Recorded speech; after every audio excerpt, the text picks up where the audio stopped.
The laughter erupted like thunder in the elegant dining room of my parents' Boston home. "A girlfriend, Amelia, have you lost your mind?" my mother Eleanor cried out, her voice cracking with a mix of horror and amusement that cut deeper than any knife. Victoria, sitting next to me with her hand firmly in mine, remained calm, but I could feel the tension in her grip as my father Robert slapped the table, his laughter booming as he shook his head. "This is a joke, right? You bring this woman home and expect us to celebrate?" My brother Ethan smirked, leaning back in his chair. "Come on, sis, we all knew you were different, but this is going to ruin the family name." My sister Claire giggled, covering her mouth but not hiding the judgment in her eyes. In that moment the room spun around me. I had planned this Thanksgiving dinner for months, rehearsing the words in my mind during sleepless nights in our small apartment downtown. Victoria and I had been together for 3 years, building a life away from the spotlight of my family's expectations, but the weight of hiding had grown too heavy. We met at a charity gala where I worked as a coordinator for a women's shelter, and she was the freelance photographer capturing the quiet strength of the survivors. Her lens saw what others missed: the resilience in tired eyes, the hope in small smiles, and from the first conversation over lukewarm coffee, we clicked in a way that felt inevitable. She came from a similar conservative background in upstate New York, where her own coming out had cost her holidays with her parents, so she understood the risk I was taking tonight. Yet as the mockery rolled on, I wondered if I had underestimated the cost. My mother pushed her plate away as if the food itself was tainted. "Amelia, this is not who we raised you to be. It's a phase," a cry for attention after that stressful promotion at work. "You will see once you meet someone suitable." The words landed like stones in my chest, stirring the familiar guilt that had haunted me since childhood, when I first felt different, but learned to smile through family portraits and debutante balls. Victoria spoke up, her voice steady and clear. "Mrs. Thompson, I love your daughter and she loves me. We are not here to cause pain but to be honest." Ethan snorted. "Honest, that's rich. How long have you been sneaking around behind our backs, Amelia? Is she after the family money too?" The accusation hung heavy, making my face burn. I stood up, my chair scraping loudly against the hardwood floor. "This is not about money or attention. This is my life, my choice." Victoria rose with me, her shoulder brushing mine in silent solidarity. We left the table, the laughter following us out into the cold November night, where the car ride home was silent except for the hum of the engine. Back in our apartment, I collapsed on the couch, the tears finally coming as Victoria held me close. "You did the right thing," she whispered, but inside I questioned everything. Was my honesty worth the fracture? Was I selfish for dragging her into this mess? The next days brought the fallout in waves. My phone buzzed with messages from Claire urging me to apologize, and from Ethan warning that Dad was cutting my name from the family trust discussions. At work, as a social worker helping at-risk youth, I caught whispers in the break room. Colleagues who had once praised my dedication now avoiding eye contact after my mother called the director a family friend to express concern about my stability. Victoria tried to shield me, cooking my favorite meals and reminding me of our shared dreams of traveling the coast, but the pressure built like a storm cloud. One evening, after a particularly brutal call from my mother pleading with me to see a therapist to fix myself, I broke down in Victoria's arms. "I don't know if I can keep doing this without them," she said softly, but her eyes showed the fear too. The social prejudice was not just words, it was the way doors seemed to close, the invitations that stopped coming, the subtle shifts in how people looked at us when we walked hand in hand in the park. Yet in those quiet moments holding each other, I felt the spark of defiance grow. This love was real, and I would not let their laughter define us, even if it meant facing the unknown alone. The weeks turned into a tense standoff, with family calls growing rarer and colder, until one morning the news came that changed everything. Grandmother Margaret, my father's mother, the quiet matriarch who had always watched me with knowing eyes, had passed away suddenly in her sleep at the family lake house. The funeral was a blur of black dresses and whispered condolences, but the real storm was yet to come. My family sat in the front pew, ignoring Victoria completely as if she did not exist. I sat in the back row, my hand in hers, feeling the isolation like a physical weight. Margaret had been the one constant in my childhood, the one who slipped me books about strong women and never questioned my tomboy ways. Now she was gone, and the will reading loomed like a final judgment.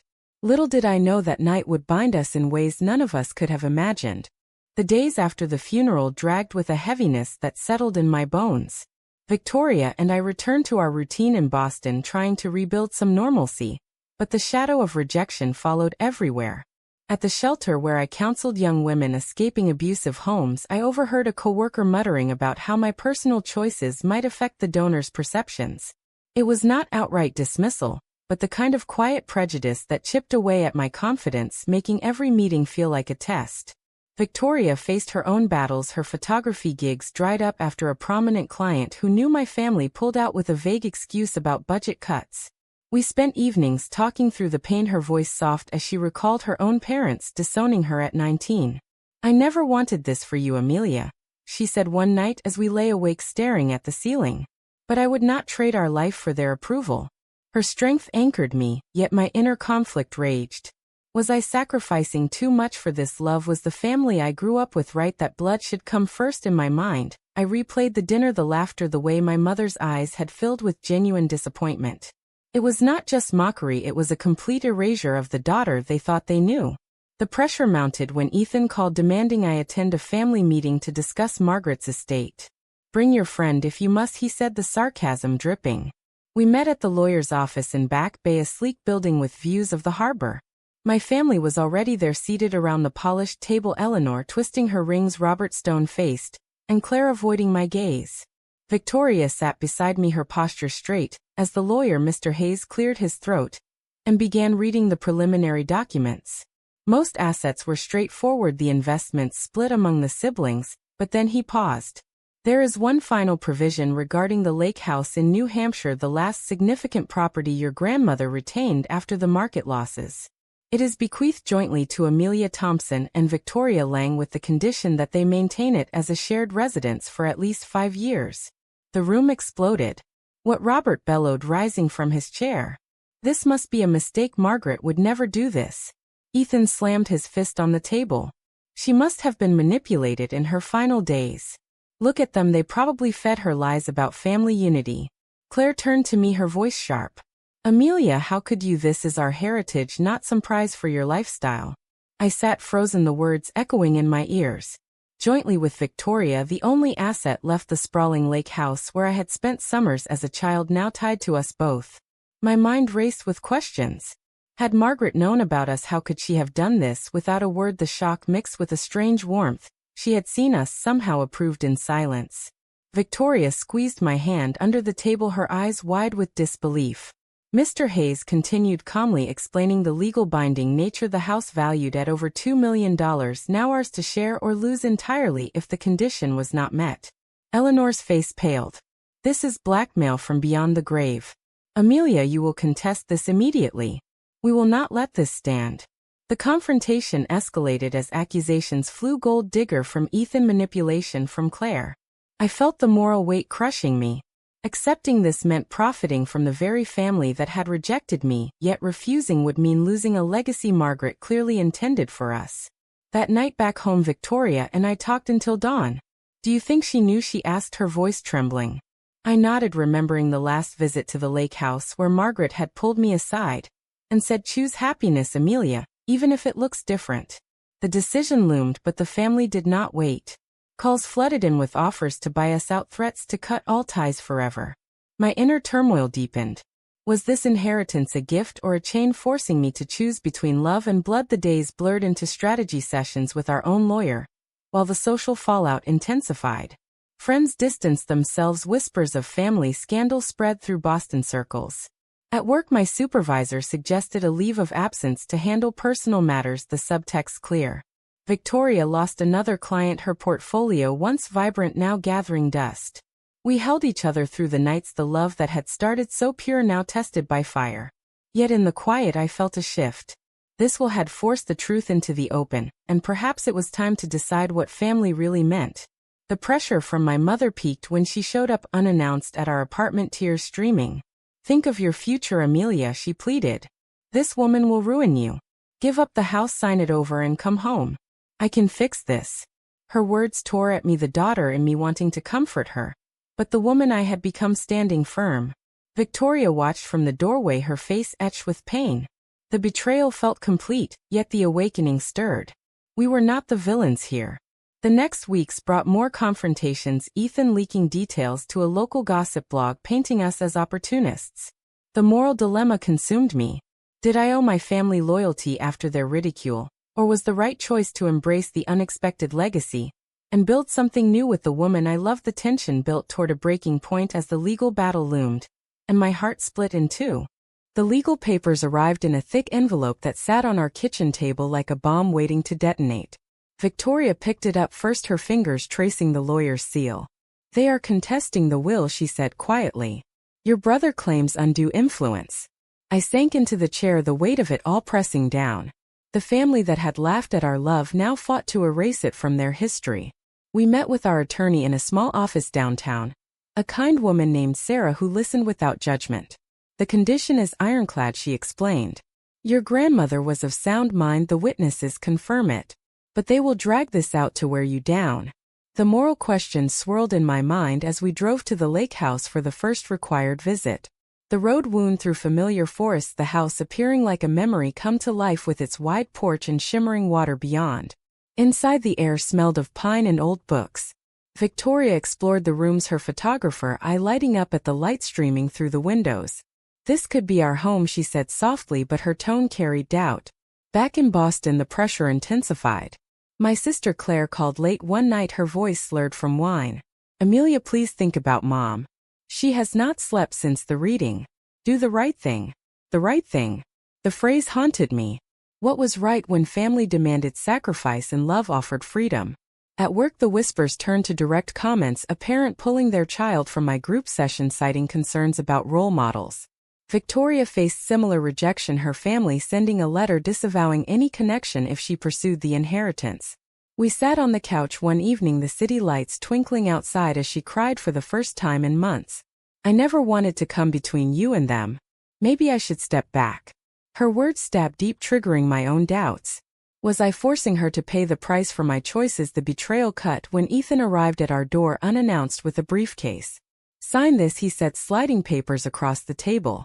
"We will give you a fair share, no strings. Refuse and we go to court." Victoria stood beside me, her voice steady.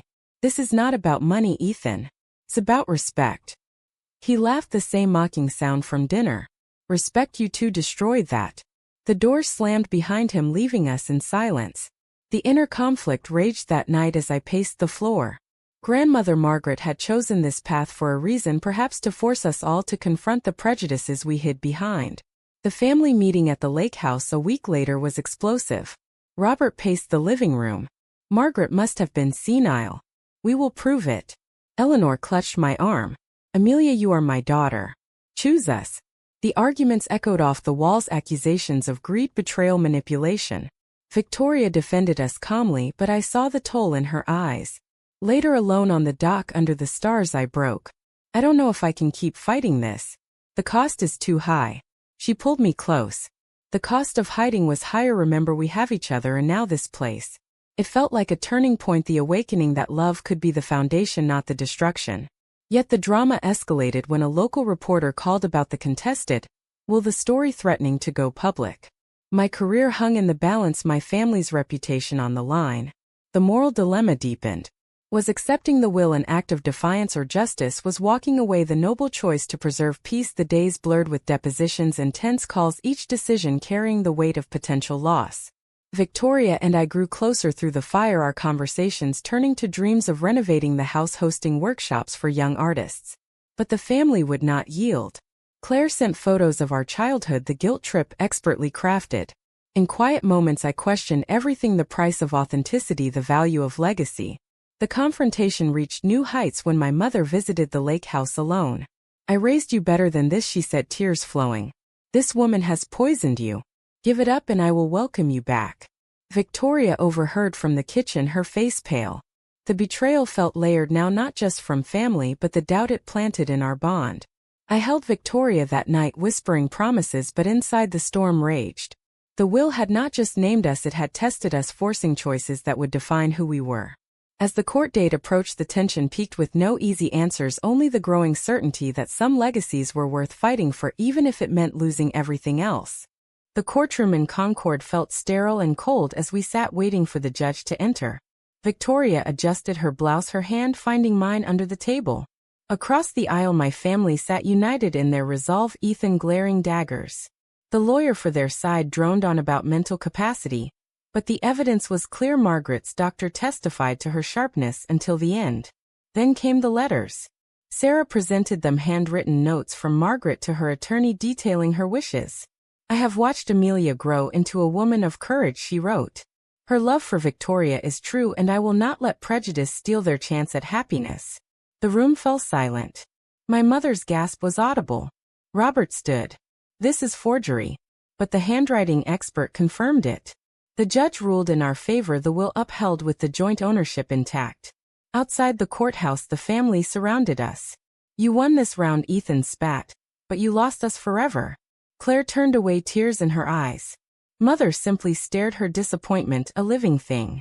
The victory tasted bitter. We drove to the lake house in silence, the reality sinking in. This place was ours, but at what price? Victoria walked the grounds, her camera clicking softly. It feels like a gift, she said, but I see the pain in your eyes. My inner turmoil peaked that evening as I sat on the porch alone.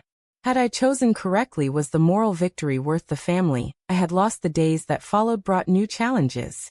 Word spread in Boston circles, the scandal fueling gossip. My job offered a severance package suggesting I take time off.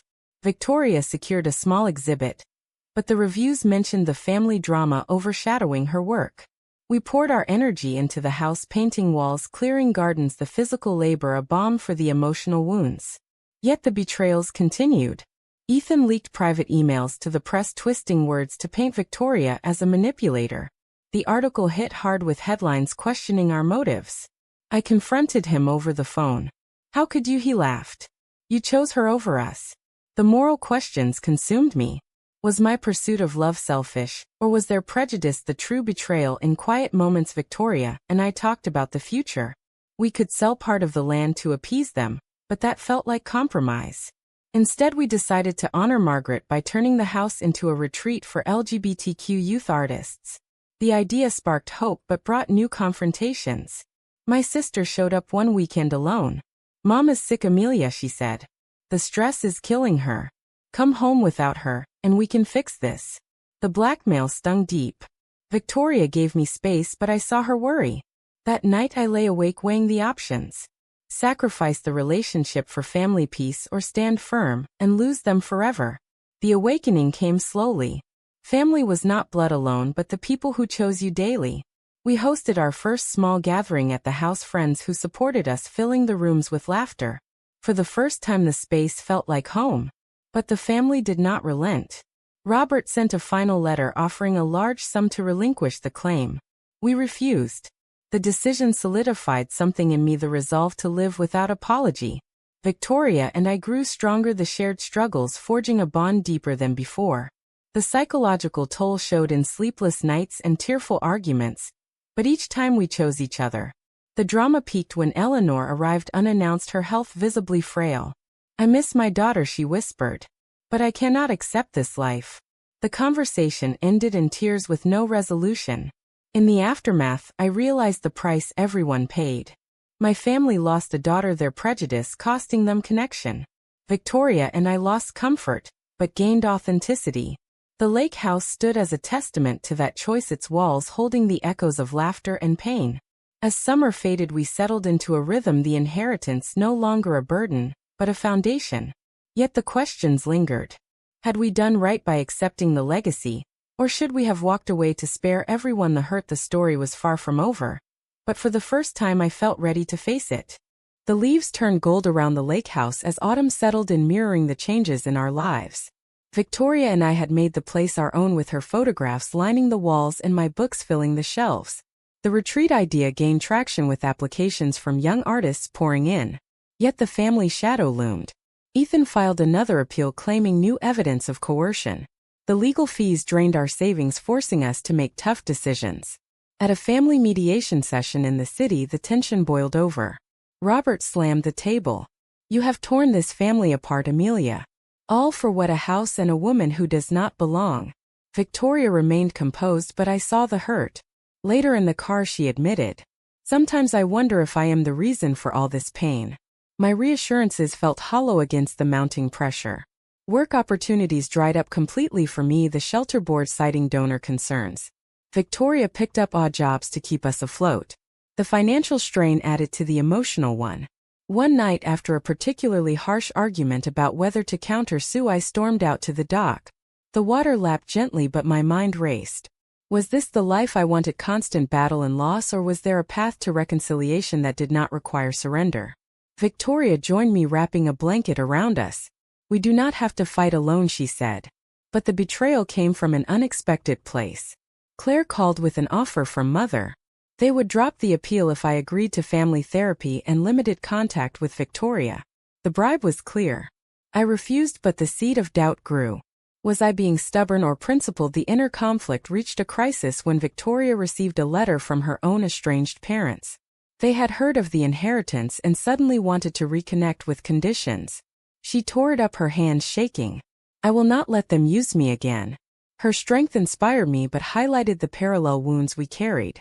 We spent weeks at the house planning the first retreat session, the work healing in its way. Guests arrived nervous but hopeful, their stories mirroring ours. One young woman shared her coming out trauma, and I saw myself in her eyes.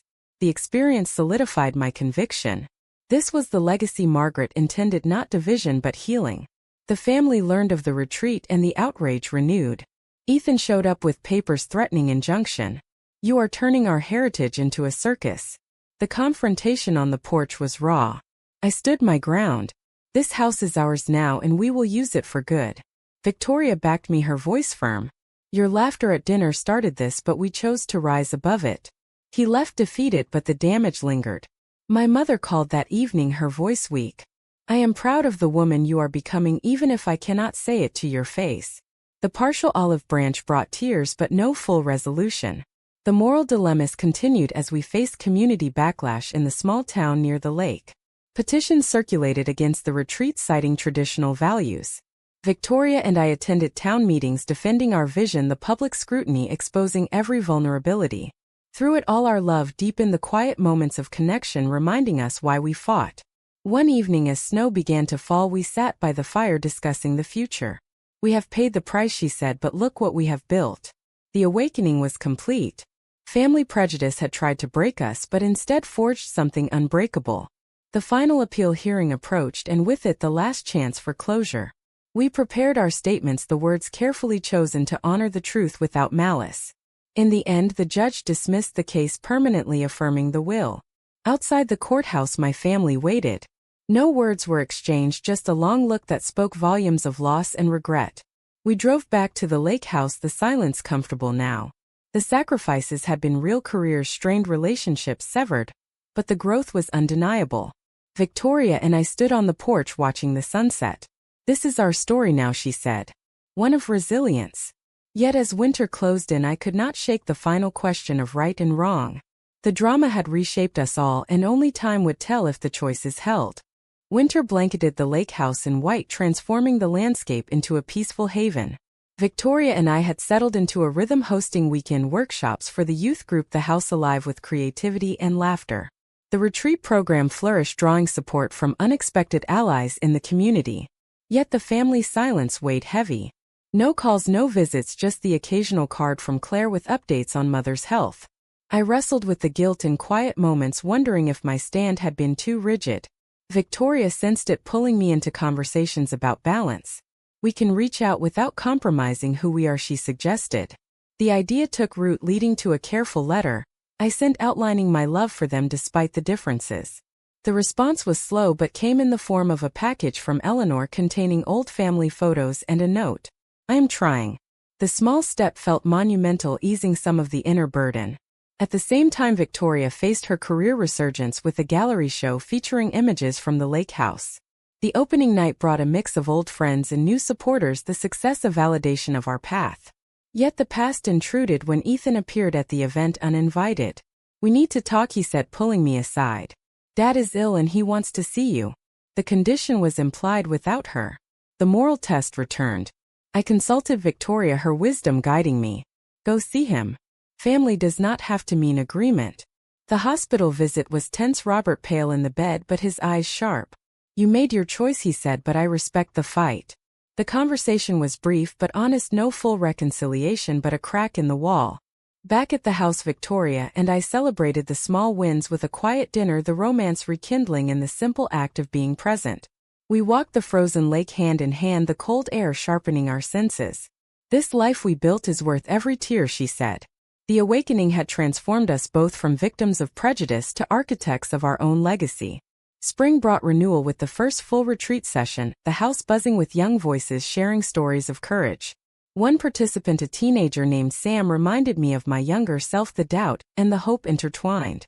In facilitating the group, I found purpose, the pain of the past fueling empathy for the future. The family dynamics shifted gradually. Claire visited with her children, the kids playing in the yard oblivious to the history. Eleanor joined for a weekend, her presence tentative but genuine. Conversation stayed surface level, but the effort mattered. Ethan remained distant but sent a donation to the program anonymously. The changes were not perfect, but they represented growth. Victoria and I marked our 4th anniversary with a small ceremony on the dock, renewing our commitment surrounded by chosen family. The laughter this time was ours, free from mockery. As summer returned, the lake sparkled, inviting reflection on the journey. The will had been the catalyst, but our choices defined the outcome. We had paid the price and lost connections and professional setbacks, but gained a deeper understanding of love and resilience. The house stood as a symbol not of division but of possibility. In the end, when blood and bigotry clash with love, and an unexpected legacy, does holding firm to your truth make you the villain who destroyed a family or the hero who finally built one worth keeping?